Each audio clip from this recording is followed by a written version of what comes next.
올 한 해 좋은 엄마가 되기 위해서 꾸준히 애쓰신 우리 꿀친 여러분들 고생 참 많으셨습니다.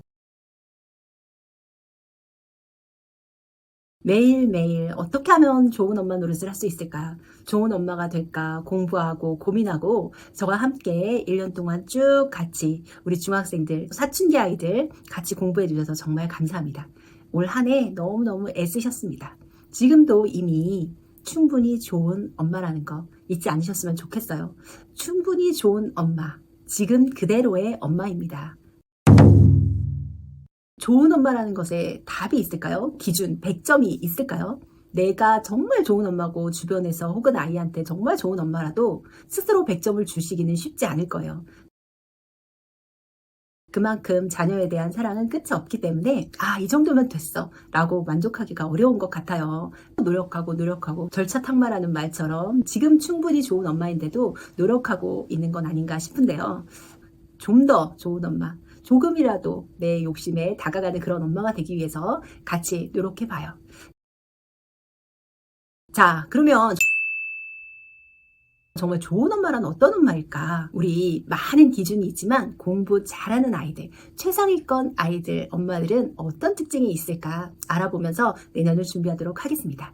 최상위권 엄마들, 특히 최상위권 중에서도 행복감이 가득한 아이들 있죠. 우울하고 나는 공부하다가 인생을 망쳤어 이런 아이들이 아니라 난 해냈어 좋아 라고 생각하는 아이들의 부모들, 엄마들은 어떤 특징이 있을까요? 오늘 그 특징을 한번 나눠봐요. 행복하고 공부도 잘하고 정말 우리들이 원하는 아이들, 그 엄마들은요, 큰 그림을 그립니다. 빅픽처라고 하죠. 엄마의 큰 그림이 있습니다. 당장 내일의 시험 성적, 올해의 시험 성적에 끝나는 게 아니라요, 큰 그림을 그리고 준비합니다. 내 아이가 초등학생이라도 이미 중학교, 고등학교 교육과정을 공부합니다. 우리나라의 교육과정이 어떻게 변화하는지 살펴봐요. 내가 내 아이한테 무엇을 준비할 것인가? 이미 10대 아이인데도 불구하고 아이의 20대, 30대, 40대의 모습을 그리는 겁니다. 지금 당장 성적 하나에 일희일비하지 않는다는 특징이 있어요. 내 아이가 어떤 점이 부족한지, 잘하는 점 북 뜯어주면서도요, 부족한 점을 일단 채우는 것에 중점을 둡니다. 아이가 발달에 있어서 밸런스가 맞게 도와주는 거예요. 일단 공부를 잘하는 아이들, 특히 다 그런 건 아니지만 사회성이 조금 어려운 친구들이 있어요. 나 혼자서 하는 일은 잘하는데 협력해서 하는 일은 조금 어려운 친구들이 있죠. 그 부분을 알아채고요. 미래에 이 아이가 커나갈 세상에서 협력 없이는 안 되지. 이 협력할 수 있는 부분들을 어떻게 키울 수 있을까? 이 부분을 채워줍니다. 공부하는 것, 성적을 내는 것, 뭔가 인지적으로 알아가는 것은 충분히 잘하는 아이이기 때문에 그 부분은 알아서 놔둬도 쑥쑥 성장하거든요. 이 아이의 사회성이라든지 부족한 부분은 채워줘야지만, 경험을 해야지만 이 아이가 완벽하게 성장할 수 있거든요. 그 부분을 밑밥 깔기로 채워주는 거예요. 그래야지만 아이가 행복감이 완성됩니다. 아이가 아무리 능력이 출중하더라도 혼자서만 살면 외롭지요. 그 외로움을 견뎌내고 사람과 함께 겪어내는 것들을 채워주는 겁니다. 모든 세상이건 아이가 그런 건 아니고요. 내 아이, 예를 들어 그렇고요. 내 아이한테 부족한 부분이 무엇인지 큰 그림을 그리고 아이를 채워주고요. 미래에 내 아이한테 필요한 능력이 무엇일지 고등, 대학에서 필요한 능력을 이미 초등에서부터 알고 있다는 겁니다. 즉, 공부하는 엄마입니다. 공부를 통해서 내 아이한테 어떤 점을 채워줄지, 미래에 필요한 역량은 무엇일지 알아보고 그것을 쏙쏙 넣어주는 엄마라는 특징이 있습니다. 멀리 보셔야 돼요. 지금 당장 하나하나 일희일비하지 않도록 해야 됩니다. 아이가 당장 중간고사는 잘 봤는데 기말고사 망치고 왔다고 해서 인상 쓰고 너 그렇게 하면서 마치 하늘이 무너질 것처럼 큰일이 일어난 것처럼 해서는 안 된다는 겁니다. 이번 시험을 망쳤으면 이번 시험에서 어떤 점이 부족했는지 이것을 성장의 발판으로 삼아가고요. 이 시험에서 이 아이의 어떤 부족한 점이 드러났는지를 살펴봐야 돼요. 그것을 채워줄 줄 아는 엄마가 돼야 되고요. 큰 과정에서 볼 때 이 아이한테 멀리서 보면서 이 아이한테 필요한 게 무엇인지를 쏙쏙 포인트를 짚어주는 엄마가 돼야 됩니다. 그런 부분들이 남다르다는 거죠.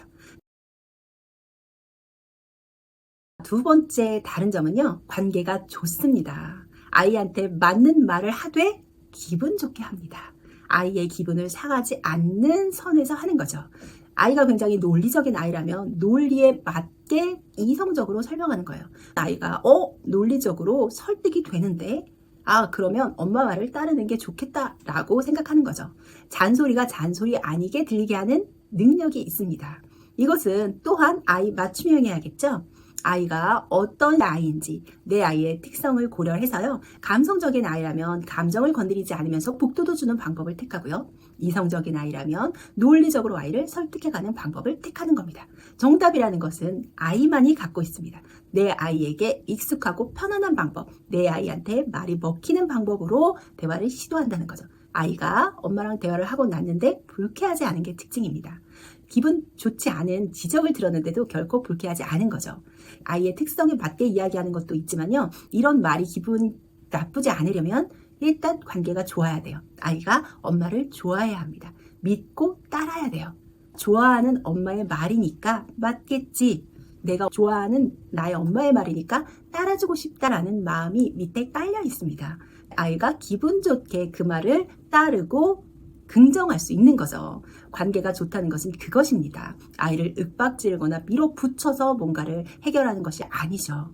아이가 기꺼이 내 말을 듣고 기꺼이 나를 좋아하는 마음으로 이성적으로 감성적으로 판단이 되어서 따르는 그런 특징이 있습니다. 아이와의 관계를 가장 중심에 두고요.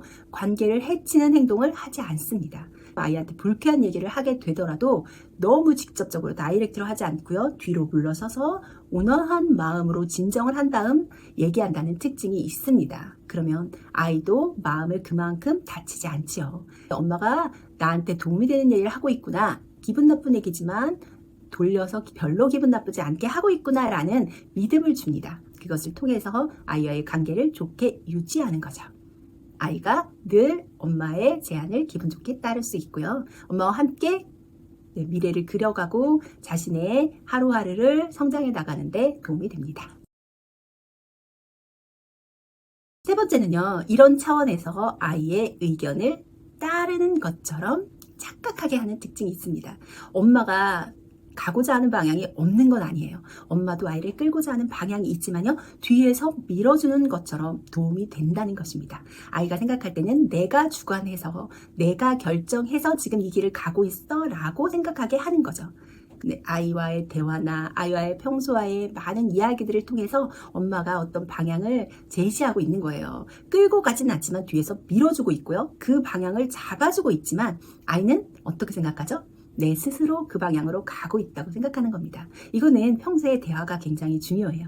대화에서 엄마가 보여주는 행동들, 엄마가 일상에서 보여주는 삶이 많은 영향을 미칩니다. 엄마가 말로 모든 것을 끌어주는 것이 아니라 엄마의 자신의 생활에 열심한 모습, 자신의 생활을 계획해 나가는 모습을 통해서 아이가 배울 수 있는 거죠.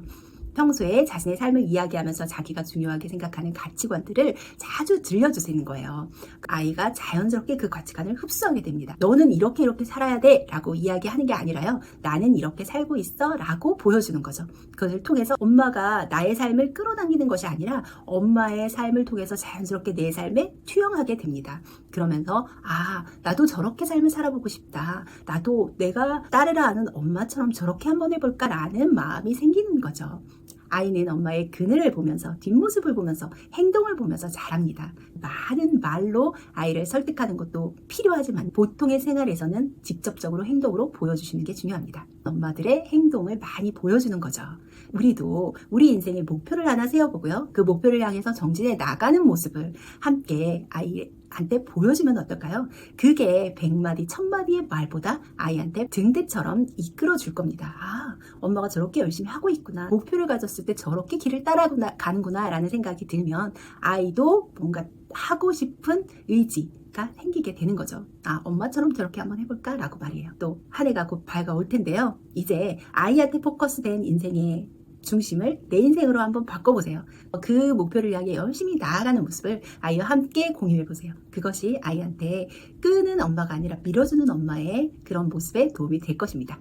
오늘은 최상위 행복감이 높은 아이들 엄마의 특징에 대해서 알아봤습니다. 이미 잘하고 계실 텐데요. 조금만 더 노력해보면 우리도 지금보다 내 마음에 만족한 조금 더 좋은 엄마가 되지 않을까 싶습니다. 중학탐구생활입니다.